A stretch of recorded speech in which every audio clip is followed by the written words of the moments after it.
Me llamo Samira Alizal, tengo 27 años, soy princesa y heredera de una de las mayores fortunas del mundo árabe, y en ese momento, a punto de perderlo todo por un solo nombre, Jesús, el palacio que me había criado se convirtió en mi prisión y mi juicio. Los guardias que me habían protegido desde la infancia ahora me sujetaban con fuerza, mientras mi padre, el emir Abdul Alizal, preparaba un ritual para borrar de la historia la traición de su hija. ¿Alguna vez has sentido que el suelo se desvanecía bajo tus pies? ¿Que todo en lo que confiabas se desmoronaba? Si esta historia te resuena, quiero que sepas, tu prisión puede que no tenga paredes de mármol, pero Jesús tiene la llave de toda libertad. Mi familia no lo entendía. Me había educado en las mejores escuelas de Europa.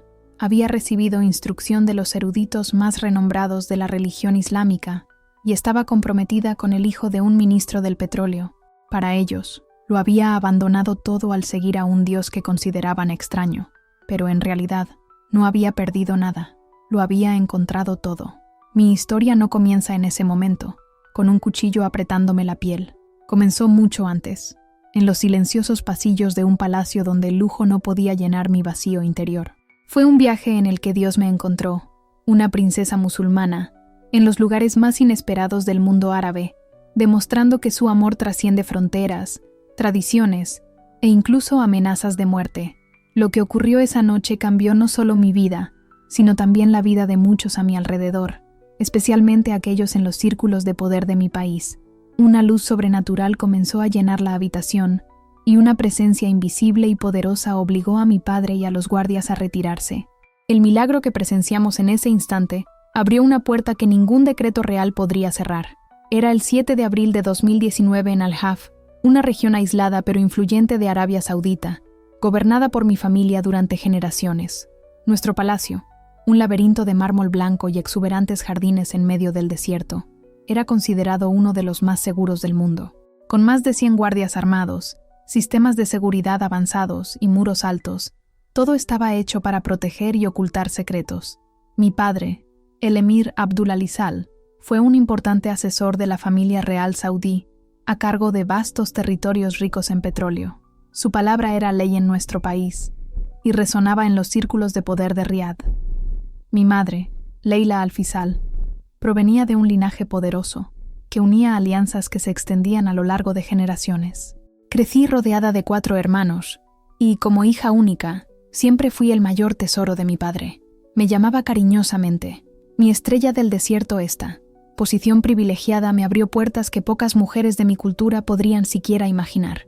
Asistí a escuelas de élite en Suiza e Inglaterra, aprendí 5 idiomas, volé mi primer helicóptero a los 19 años y, mientras mis hermanos se preparaban para la vida militar, acompañé a mi padre a las reuniones de Estado, participando en decisiones que moldearon el futuro de nuestra región.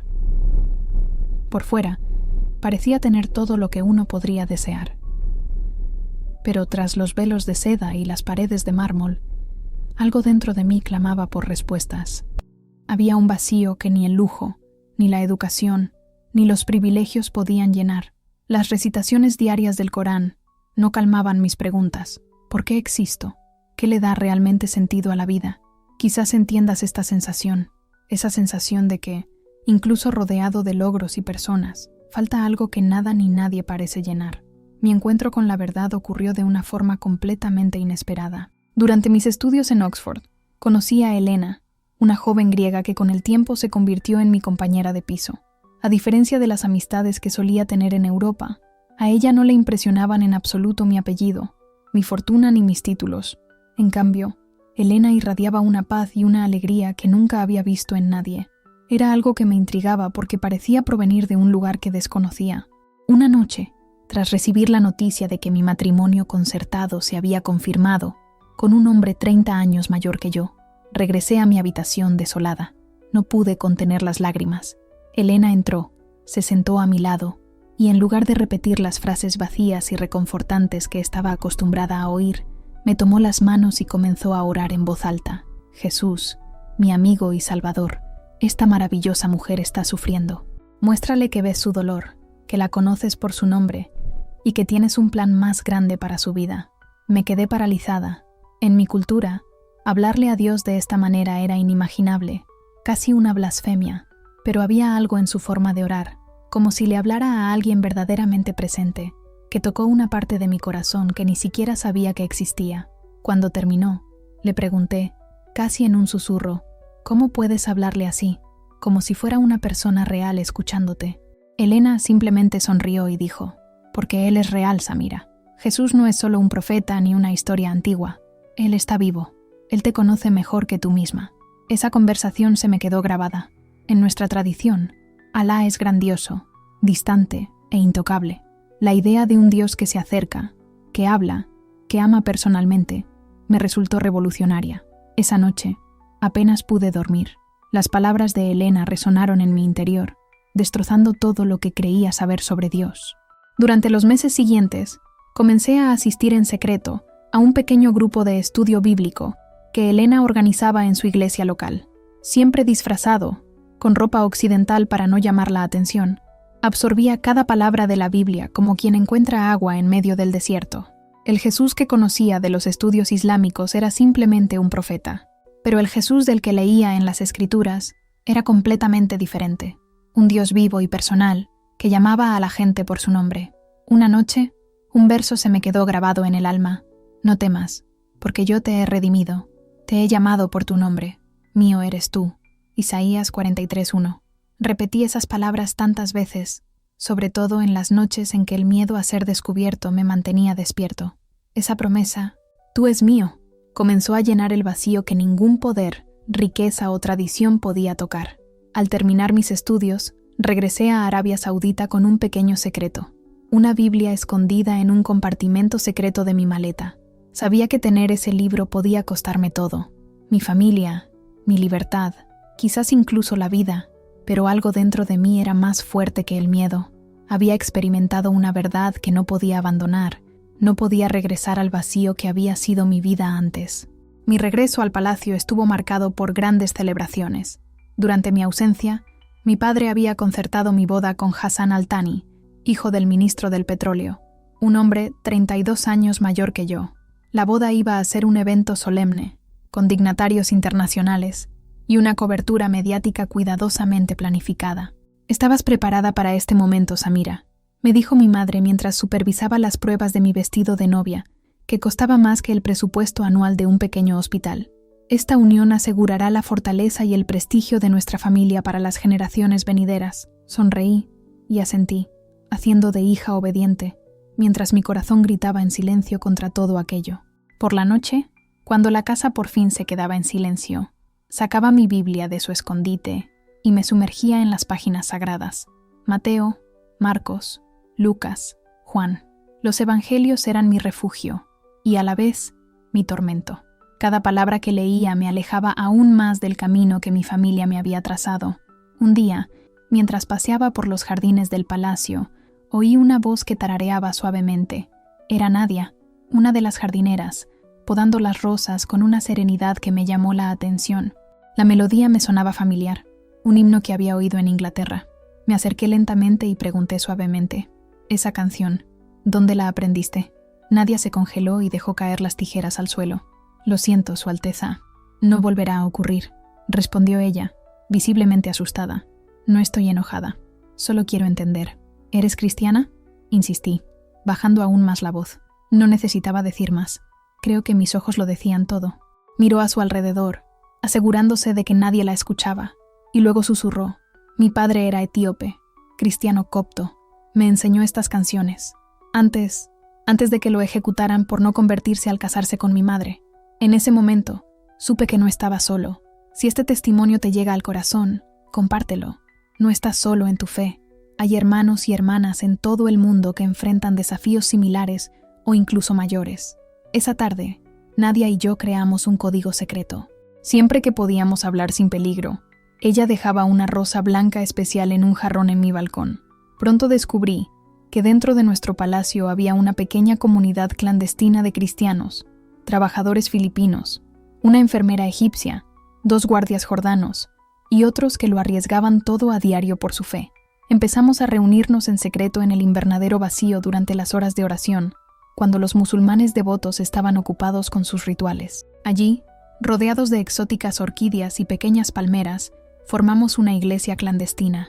Ibrahim, uno de los guardias cristianos, era pastor en Jordania antes de verse obligado a huir debido a la persecución. Su presencia fue un gran consuelo para todos nosotros. Bajo la paciente atención de Ibrahim, comencé a profundizar cada vez más en las Escrituras. Una noche, compartió una parábola que me conmovió profundamente. El reino de Dios es como un tesoro escondido en un campo. Cuando un hombre lo encuentra, vende todo lo que tiene para comprarlo. Estas palabras resonaron en mi interior como un llamado.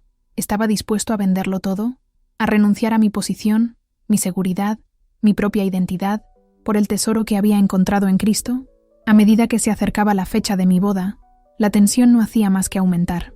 Por un lado, mi nueva fe me trajo una paz y un propósito que nunca antes había experimentado. Por otro, el peso de las expectativas de mi familia y el miedo a las posibles consecuencias me aplastaban. Una mañana, cuando el sueño parecía imposible, salí al jardín. El cielo estrellado parecía extenderse hasta el infinito, y allí, bajo esa inmensidad silenciosa, comencé a orar. Señor, no sé qué hacer. Si confieso mi fe, podría perderlo todo, pero si la niego, te perderé a ti. Muéstrame el camino, dame valor. Mientras oraba, sentí una presencia suave, cálida, casi palpable. No era algo que mis ojos pudieran ver, sino un abrazo invisible que me llenó de certeza. Era amada, completamente conocida. Entonces una frase me vino a la mente con una claridad imposible de ignorar. El que quiera salvar su vida, la perderá, pero el que pierda su vida por causa de mí, la hallará. En ese instante, lo supe. Ya no podía vivir en secreto. Ya no podía casarme con Hassan, ni seguir fingiendo ser alguien que ya no existía. Tenía que hablar, costara lo que costara. La oportunidad llegó más rápido de lo esperado. A la mañana siguiente, durante el desayuno, me senté con mi madre y mi hermano mayor, Karim. Mientras tomábamos el té, mi madre comentó con naturalidad: el imán Al-San vendrá la próxima semana para comenzar las sesiones de purificación espiritual. Quiere asegurarse de que estén preparados, según los preceptos más estrictos. Algo dentro de mí se quebró. Quizás fue la facilidad con la que planearon mi vida espiritual, sin siquiera preguntarme. O quizás fue simplemente el Espíritu Santo empujándome hacia la verdad. Con voz firme pero tranquila respondí: no necesito la purificación espiritual del imán. Ya he encontrado mi camino. El silencio fue inmediato. Mi madre dejó caer su taza de café, derramando el líquido sobre la mesa. Karim levantó la vista, sorprendido y alerta. ¿Qué quieres decir con eso, Samira?, preguntó con cuidado. Respiré profundamente. He encontrado a Jesús, no solo como profeta, sino como mi Señor y Salvador. No puedo casarme con Hassan, ni seguir fingiendo ser quien era antes. El aire se volvió denso, casi sólido. Mi madre permaneció inmóvil, como petrificada. Karim fue el primero en reaccionar, susurrando con los dientes apretados: detente, alguien podría oírte. Esto es solo una fase, una confusión causada por tu tiempo en Occidente. Negué con la cabeza. No es una fase, es la verdad más auténtica que he conocido. Se levantó de repente. Voy a hablar con papá. Hasta entonces, no salgas de tu habitación. Esto nunca ha pasado, ¿entiendes? Nunca. Las siguientes horas transcurrieron como el silencio antes de la tormenta. Me escoltaron de vuelta a mi habitación. Allí, de rodillas, seguí orando, no por mi seguridad, sino por la fuerza para permanecer fiel, y de una manera que solo Dios puede explicar. La paz que llenó mi corazón fue exactamente la que se describe en Filipenses, una paz que sobrepasa todo entendimiento. Fue exactamente 23:42. Recuerdo claramente por qué miré el reloj unos minutos antes. La puerta de mi habitación se abrió de golpe, como si le hubieran quitado el aire. Mi padre entró primero, seguido de Karim y 3 de los guardias más cercanos de la familia. La habitación se llenó de un perfume caro, mezclado con algo casi palpable, el olor metálico del miedo. Afuera, una tormenta de arena golpeaba las ventanas, tiñendo el cielo de un amarillo extraño, casi sobrenatural. Samira.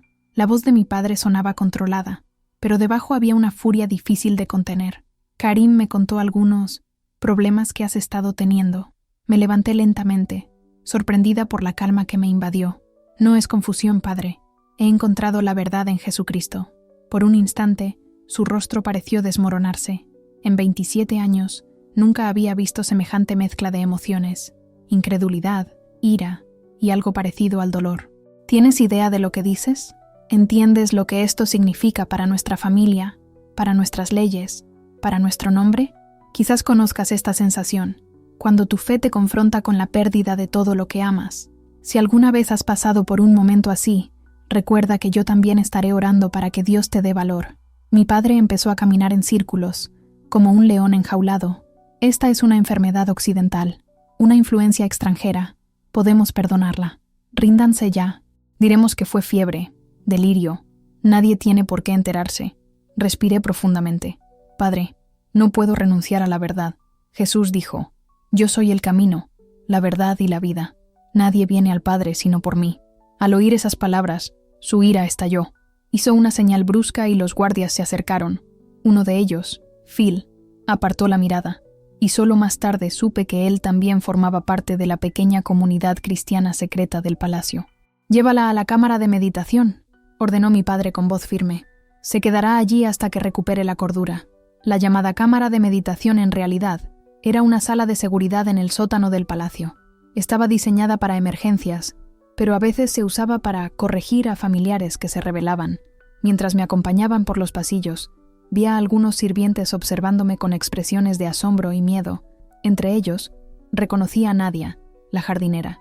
Discretamente juntó las manos en un gesto de oración apenas perceptible. Eso me reanimó. La habitación en la que me encerraron era sencilla pero fría.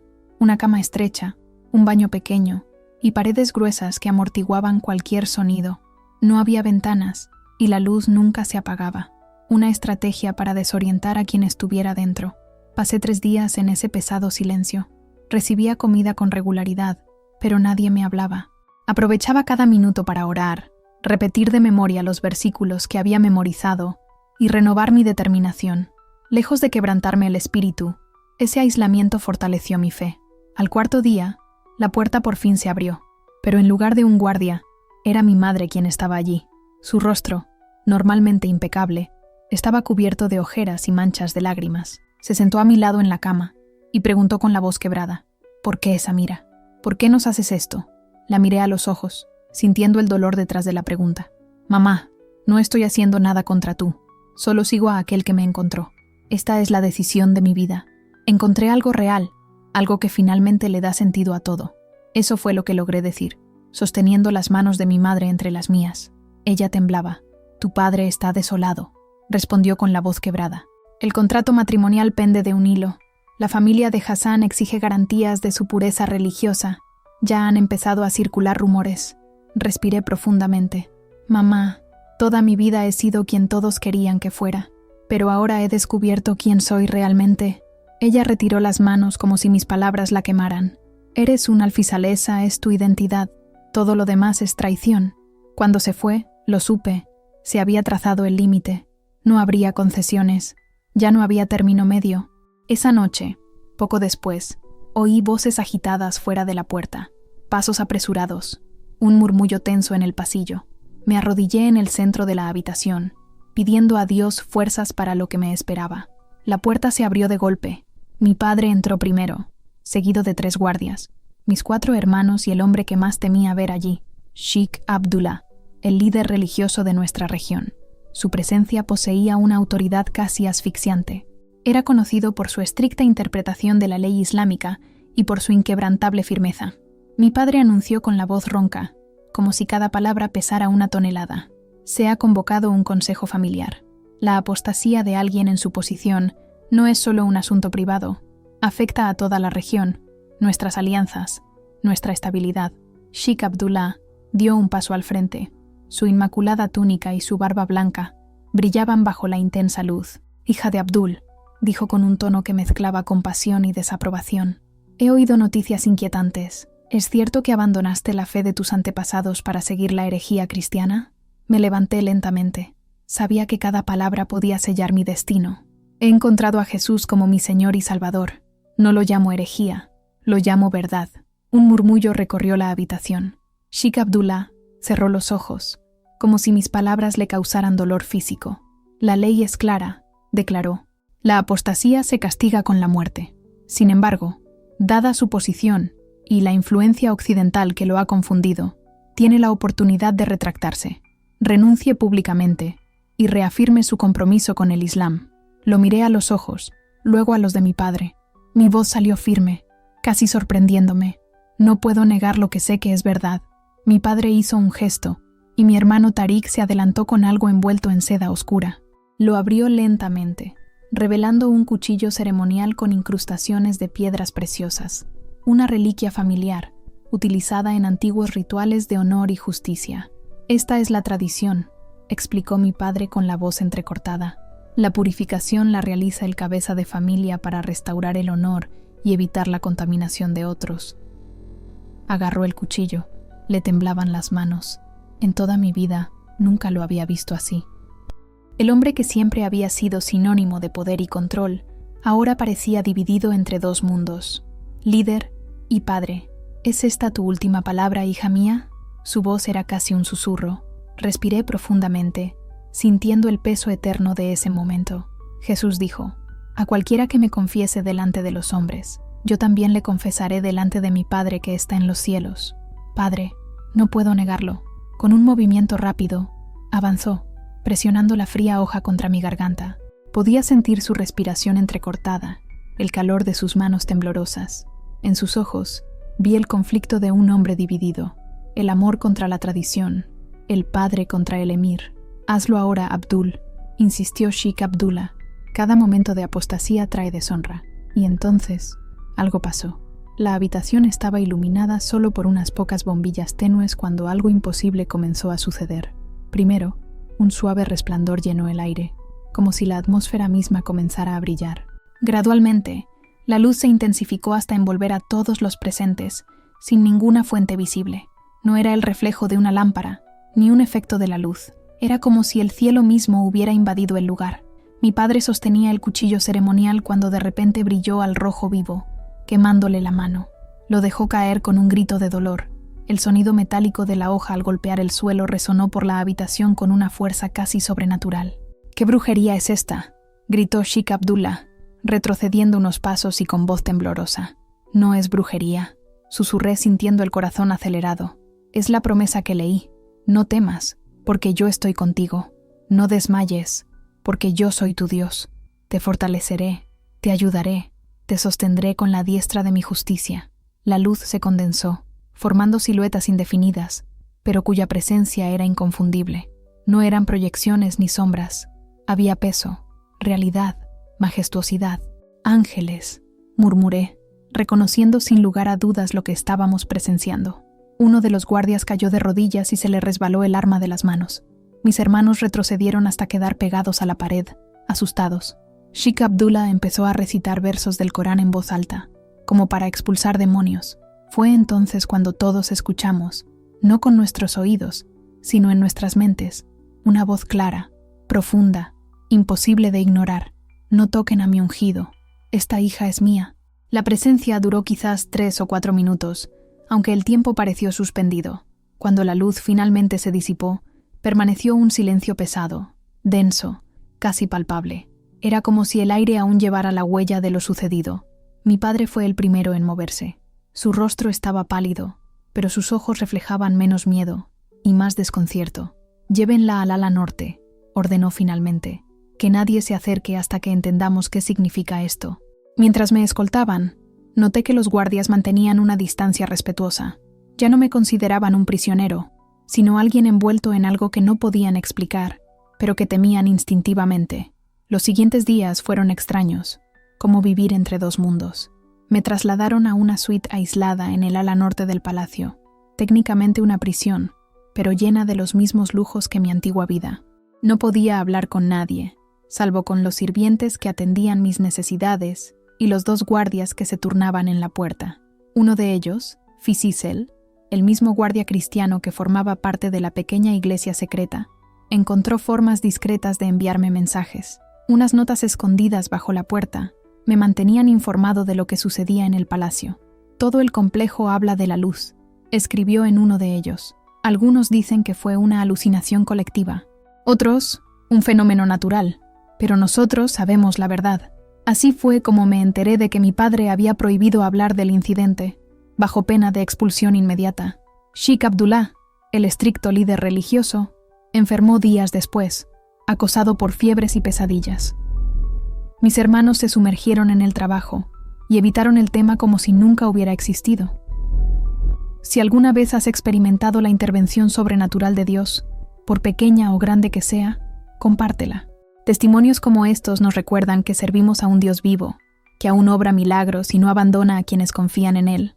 Una semana después de aquel suceso sobrenatural, ocurrió algo inesperado. Mi madre pidió verme, petición que solo fue concedida tras mucha insistencia. Cuando entró en la habitación, casi no la reconocí.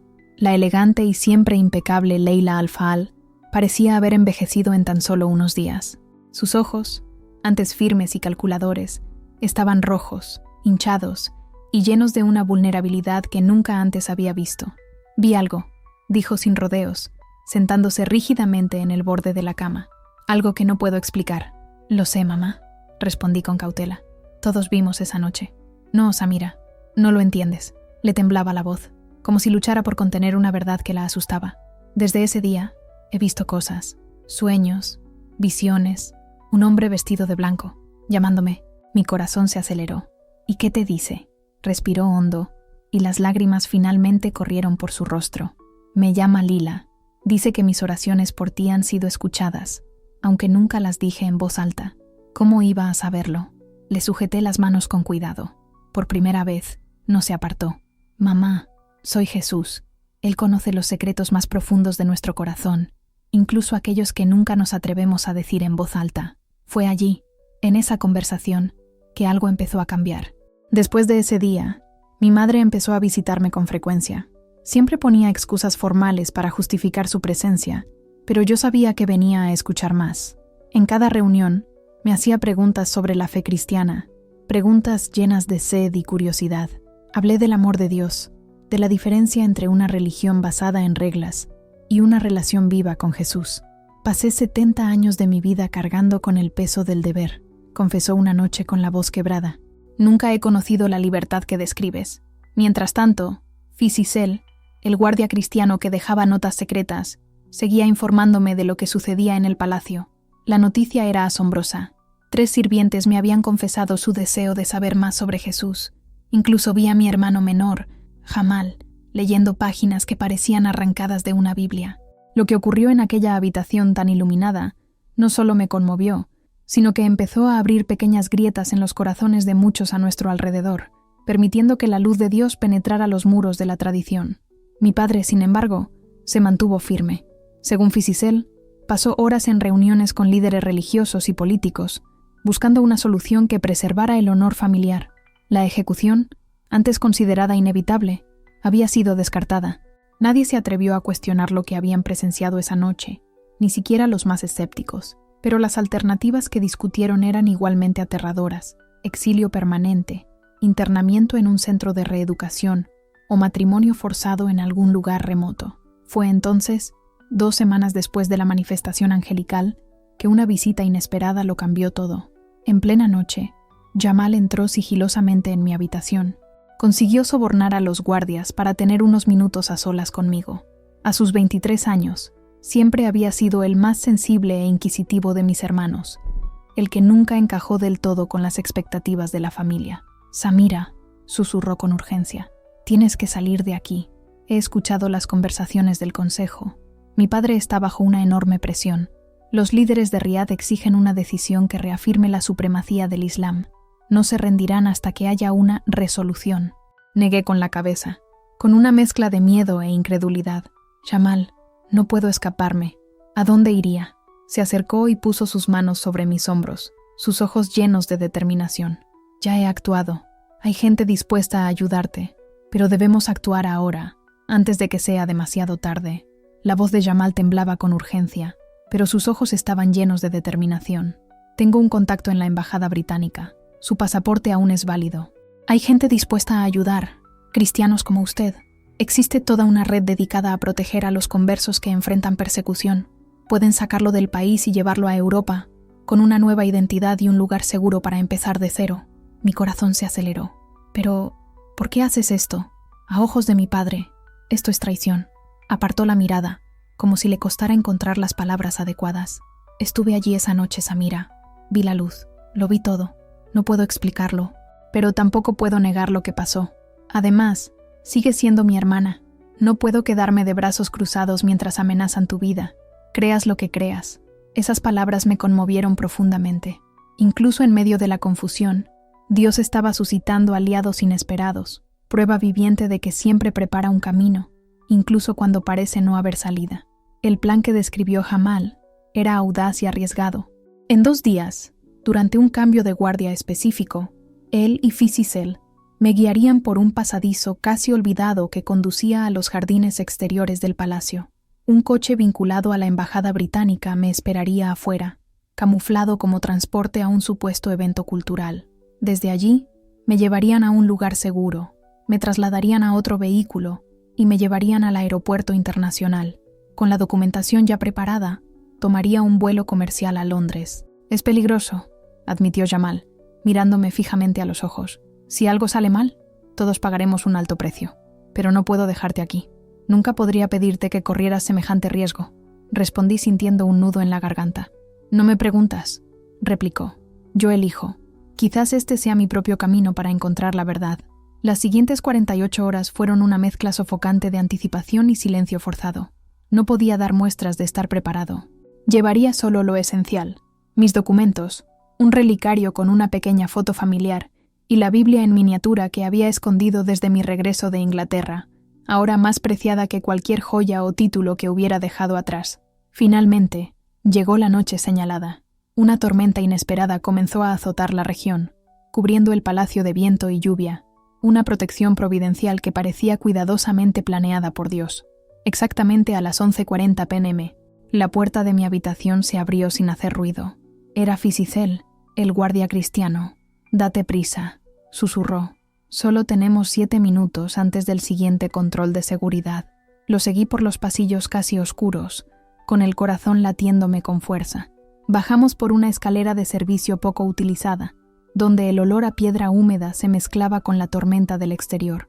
Finalmente, llegamos a una pequeña puerta oculta entre los paneles ornamentales del jardín interior. Jamal ya nos esperaba allí, nervioso pero firme. «El coche está listo. 200 metros al norte. Luces apagadas. Motor en marcha», murmuró. Abracé fuertemente a mi hermano, sabiendo que esta podría ser la última vez que sentiría sus brazos alrededor de mí. «Gracias, Jamal. Rezaré por ti todos los días». Me tomó la cara entre las manos, con los ojos llenos de lágrimas. «Quizás algún día comprenda del todo lo que has descubierto. Hasta entonces, vive». Llovía con fuerza cuando entré por la puerta. Siguiendo las detalladas instrucciones de Jamal, me mantuve en la sombra, esquivando las cámaras de seguridad. El barro manchaba mi abaya negra mientras me movía agachado entre los arbustos empapados y las silenciosas fuentes de mármol. Cada paso era una mezcla de miedo y esperanza, un recordatorio de que, incluso en medio del peligro, la mano de Dios abría un camino donde no lo había. Cuando por fin vi el coche, un sedán negro con cristales tintados, el corazón me dio un vuelco de nervios. Los últimos 20 metros eran los más peligrosos. Tenía que cruzar una zona iluminada cerca de la entrada de servicio, donde cualquier movimiento podría delatar mi escape. «Ahora o nunca», murmuré para mí, pidiendo protección en silencio. Corrí bajo la lluvia, cada paso un riesgo, esperando oír alarmas o disparos en cualquier momento.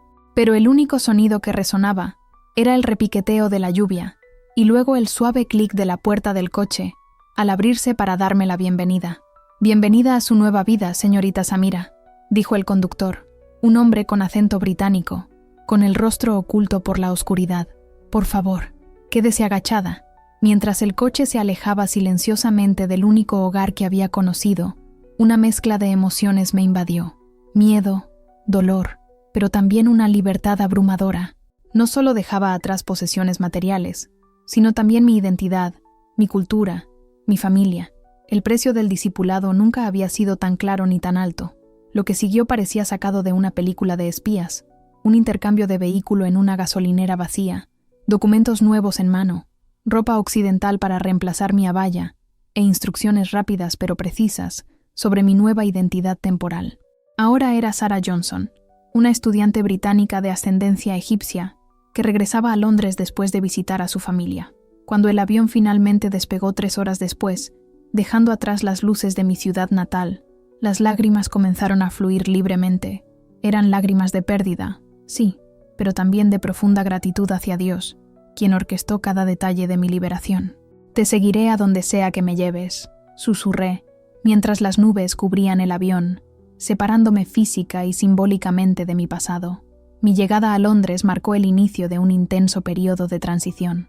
La red cristiana que facilitó mi huida me alojó en un apartamento seguro, compartido con otras 2 mujeres que también se habían convertido del Islam, Farah, de Irán, y Aisha, de Pakistán. Ambas habían pasado por experiencias similares, persecución, miedo, huida, aunque ninguna provenía de una familia tan poderosa como la mía. Durante los primeros meses, viví en constante estado de alerta.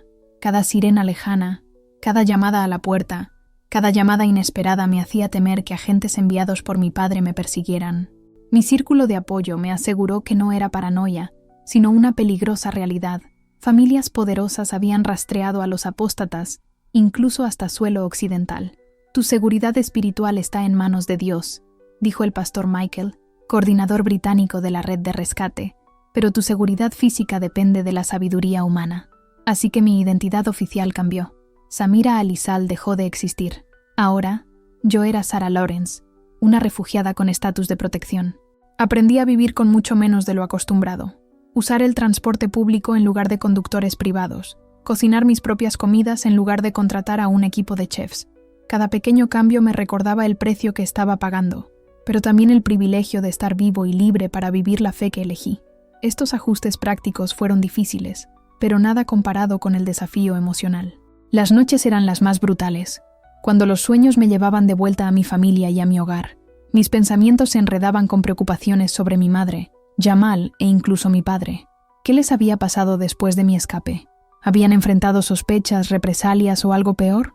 Esta incertidumbre me pesaba en el corazón cada día. Si este testimonio te conmueve y conoces a alguien que, como yo, lo sacrificó todo por su fe, no dudes en etiquetarlo. Quienes se convierten en personas de entornos hostiles necesitan saber que no están solos, que existe una red de apoyo, una comunidad que comprende su dolor y su alegría. Encontré este consuelo y propósito en la Iglesia del Este de Londres, que tenía un ministerio dedicado a personas que, como yo, habían abandonado el Islam para seguir a Jesús. Fue allí, por primera vez, donde me bauticé públicamente, un acto que jamás habría sido posible en mi tierra natal. Hoy, Samira Al-Fal muere para el mundo y renace plenamente en Cristo, proclamó el pastor mientras el agua me envolvía. La congregación, consciente del precio que pagué por estar allí, respondió con lágrimas y alabanzas que llenaron el salón. Con el tiempo, a medida que mi inglés mejoraba y mi comprensión de la fe se profundizaba, comencé a compartir mi testimonio en grupos pequeños, primero con otros conversos, luego en estudios bíblicos y finalmente en conferencias sobre persecución religiosa. Siempre con cautela, evitaba fotografías y detalles que pudieran revelar mi verdadera identidad. Cada vez que conté mi historia, vi la misma secuencia de reacciones. Primero, incredulidad ante la dura realidad de la persecución actual. Luego, conmoción al escuchar sobre la manifestación sobrenatural. Y finalmente, un profundo reconocimiento del valor de la libertad religiosa, algo que muchos occidentales dan por sentado. Una vez una mujer se confesó conmigo y me preguntó conmovido, ¿tendría esta fe si me amenazaran de muerte? Ella había vivido toda su vida como cristiana, pero nunca había tenido que arriesgarlo todo por ella. 18 meses después de mi fuga, recibí un contacto inesperado de mi familia, a través de Elena, mi antigua compañera de piso en Oxford, quien me había introducido al cristianismo. Elena me llamó, agitada.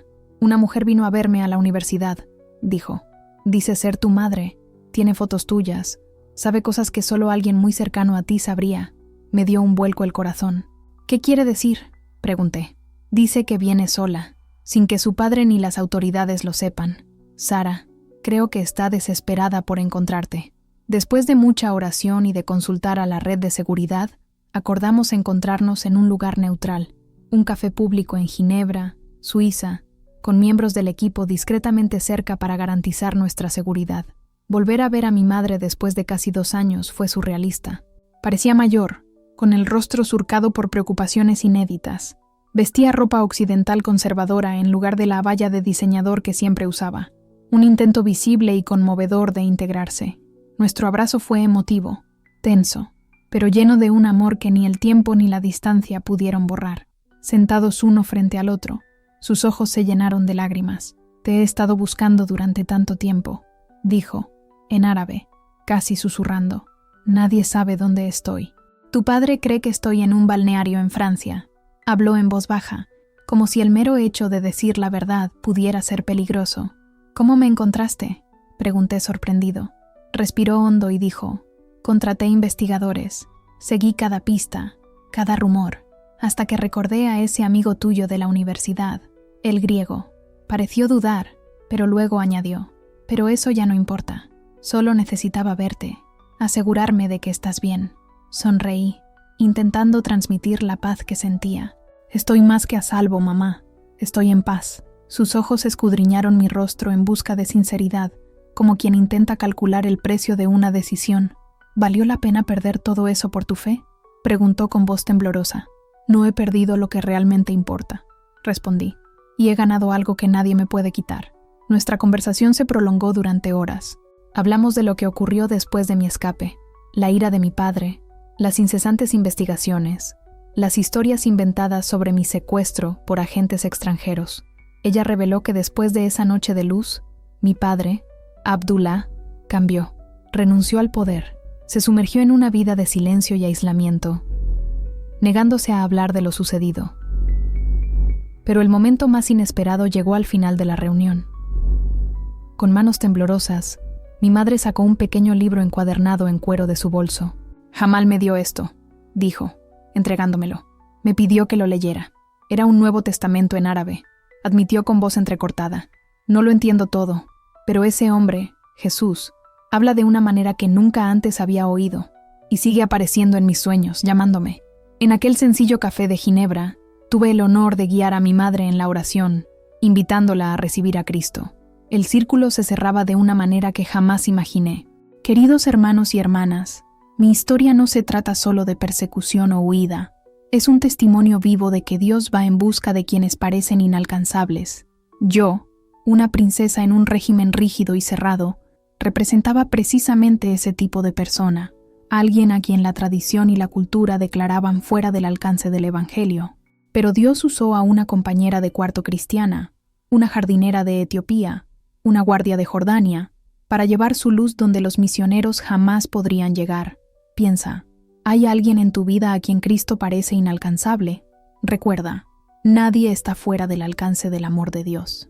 Si conoces a alguien cuyo corazón parece cerrado al Evangelio, comparte este testimonio con él hoy. Muchos viven atrapados, incluso donde existe libertad religiosa, atrapados por adicciones, relaciones tóxicas, materialismo o las expectativas sofocantes de la sociedad, pero Cristo ofrece la verdadera libertad, como está escrito en Juan 8:36.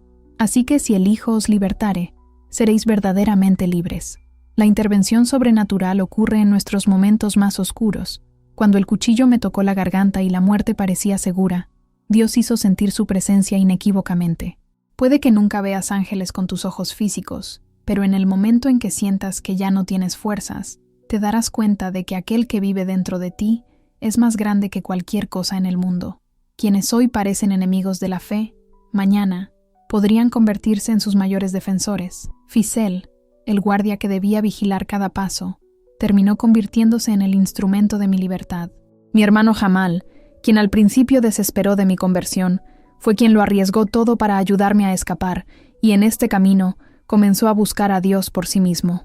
Mi propia madre, quien una vez lloró de ira y vergüenza, ahora es mi hermana en Cristo. Así obra Dios. Transforma a los perseguidores en mensajeros, a los oponentes en adoradores. Lo mismo ocurrió con Pablo, quien pasó de perseguidor de la iglesia a apóstol, y sigue siendo así hoy. Seguir a Jesús tiene un precio. Nunca prometió cosas fáciles, al contrario, lo dejó claro. Si alguno quiere venir en pos de mí, niéguese a sí mismo, tome su cruz y sígame. Mateo 16:24. En mi caso, esto significó renunciar a la posición que ocupaba, a la identidad que el mundo me daba, a la seguridad que el dinero podía comprar e incluso a la compañía de mis seres queridos. Pero puedo decir, sin lugar a dudas, que todo lo que perdí palidece ante la incomparable alegría de conocer a Cristo. Ningún título, ninguna herencia, ningún palacio se compara con la vida que Él me dio. Quizás pienses que tu historia es demasiado pequeña para marcar la diferencia. Yo también lo pensé. Cuando hablé por primera vez de Jesús, nunca imaginé que esas palabras discretas, casi susurradas, germinarían en los corazones de mi madre, mis hermanos e incluso algunos empleados del palacio. Pero así es Dios. Una semilla plantada en silencio puede florecer a su debido tiempo. Jesús dijo que somos como cartas vivas, leídas por todos, incluso cuando no nos damos cuenta. Y esta paz que experimenté es real, incluso cuando me paré frente a mi padre, sabiendo que podía morir, incluso cuando crucé la noche lluviosa para escapar. Una serenidad inexplicable me envolvió. No era la ausencia de peligro, sino la presencia del Espíritu Santo, que sostiene cuando todas las certezas humanas se derrumban. Quizás tu palacio sea diferente al mío. Quizás nunca enfrentes persecución física, pero sí sientas el peso del desprecio de tus compañeros, el rechazo familiar o la presión de sacrificar tu fe por un trabajo, una relación o un estilo de vida. Tu cuchillo ceremonial puede ser un ascenso, un romance o un círculo social. Pero el principio es el mismo. Cristo vale cualquier precio. Hoy, al escuchar este testimonio, recuerda que no es casualidad. Dios te habla al corazón y te ofrece la misma libertad que a mí. Quiere transformar tu vida, traer paz interior y darte un propósito eterno que nada ni nadie podrá robarte. Si aún no conoces este amor, te invito ahora a dar un paso de fe. No se trata de religión ni rituales, es un encuentro personal con Jesús. Si este es el deseo de tu corazón, ora así, donde quiera que estés. Señor Jesús, reconozco mi necesidad de ti. Creo que moriste en la cruz por mis pecados y resucitaste para darme nueva vida. Hoy te recibo como mi Señor y Salvador. Perdona mis pecados, transforma mi corazón y guía mis pasos. Ayúdame a seguirte, cueste lo que cueste. En tu nombre, te lo pido. Amén. Quizás te enfrentas a decisiones difíciles en este momento. Quizás estás eligiendo mantener tu integridad, incluso si eso significa renunciar a oportunidades profesionales o sociales. Quizás estás resistiendo la presión para abandonar tus valores bíblicos, o manteniéndote firme incluso cuando tus familiares intentan convencerte de que abandones tu fe. Dios nos da una promesa que nunca falla. Nunca te dejaré ni te desampararé. Hebreos 13:5. Mi viaje continúa. 3 años después de mi escape, logré establecer contacto seguro con Shamal, quien ahora dirige en secreto un pequeño grupo de estudio bíblico dentro del mismo palacio. Mi madre, mientras tanto, recibió asilo en Suiza, donde por fin puede vivir su fe con libertad. E incluso mi padre, quien públicamente mantiene sus creencias islámicas, comenzó a cuestionar los eventos sobrenaturales que él mismo presenció. Es increíble cómo la semilla del Evangelio crece en los lugares más inesperados, demostrando que ninguna barrera cultural, política o religiosa puede contener el poder transformador de Cristo. Si este testimonio te conmovió, compártelo ahora con alguien que necesite valor para mantenerse firme en su fe. Y deja un comentario indicando desde dónde estás viendo la transmisión, para que nuestra comunidad global pueda unirse en oración por nuestros hermanos y hermanas perseguidos en tu país. Tu historia, aunque no involucre palacios ni manifestaciones angelicales visibles, es preciosa a los ojos de Dios. Cada acto de obediencia, cada sacrificio por la verdad, cada momento de fidelidad, incluso bajo presión, construye un testimonio que Dios puede usar para alcanzar otras vidas. Como dice Apocalipsis 12:11, y ellos lo han vencido por medio de la sangre del Cordero y de la palabra del testimonio de ellos, y menospreciaron sus vidas hasta la muerte. Que el Dios que transformó a una princesa árabe en embajadora de su reino, también transforme tu vida para su gloria. Padre Celestial, te doy gracias por cada persona que escuchó este testimonio. Fortalece a quienes enfrentan persecución, anima a quienes lidian con el rechazo, despierta a quienes aún no te conocen. Todo esto en el poderoso nombre de Jesús. Amén.